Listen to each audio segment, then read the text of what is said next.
Assalamu alaikum, chers internautes de IGFM et d'ailleurs, et bienvenue dans ce bulletin d'information. Au sommaire, le projet de loi portant révision constitutionnelle consacrant la suppression du poste de Premier ministre est désormais sur la table du président de l'Assemblée nationale. Le procès du double meurtre de Medinatul Salam a débuté ce mardi sans le guide des Tiantakoun, Cher Betiochoun. Et la Sénégalaise des eaux et la Société nationale des eaux du Sénégal annoncent des travaux et donc une probable pénurie d'eau à Dakar. Voilà pour le sommaire. Dans quelques instants, le développement. Tout s'accélère à propos du projet de loi portant révision constitutionnelle. L'Assemblée nationale est déjà activée pour voter ce projet consacrant la suppression du poste de Premier ministre.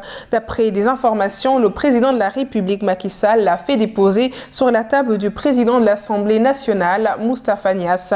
Après examen et adoption en Conseil des ministres, le document est arrivé à l'Assemblée nationale en fin de semaine. Maintenant, l'hémicycle traitera ce projet de loi en procédure d'urgence et la conférence des présidents sera convoquée incessamment. Cher Betiochoun sera le grand absent du procès du double meurtre de Medinatul Salam. L'affaire qui a défrayé la chronique sera jugée ce mardi devant la chambre criminelle du tribunal de grande instance de Mbour. Le Tiantakoun en chef, malade et à Bordeaux pour des soins médicaux, devrait être jugé par contumace.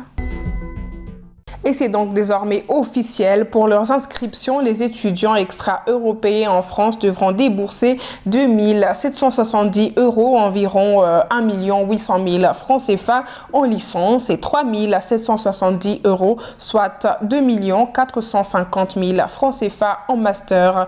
Les nombreuses mobilisations contre cette mesure gouvernementale n'ont décidément pas fait broncher le ministère de l'Enseignement supérieur français dans sa décision et cette hausse des frais d'inscription universitaire devrait entrer en vigueur à la rentrée prochaine.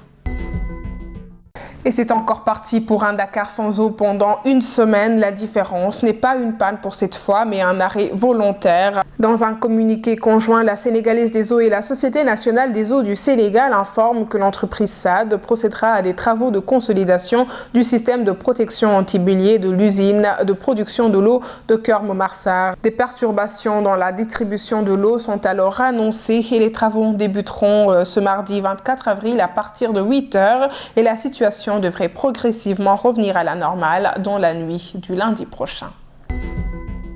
Clôturons avec l'équipe nationale de football du Sénégal des moins de 17 ans qui rentre finalement à Dakar. Il est officiellement éliminé au premier tour de la Coupe d'Afrique des Nations de cette catégorie. La Fédération sénégalaise de football avait déposé un recours pour fraude sur l'âge contre 2 joueurs guinéens. La Confédération africaine de football l'a rejeté ce lundi. Merci chers internautes d'avoir suivi ce bulletin d'information. Rendez-vous demain sur www.igfm.sn. Yen Doulen, ak jàmm.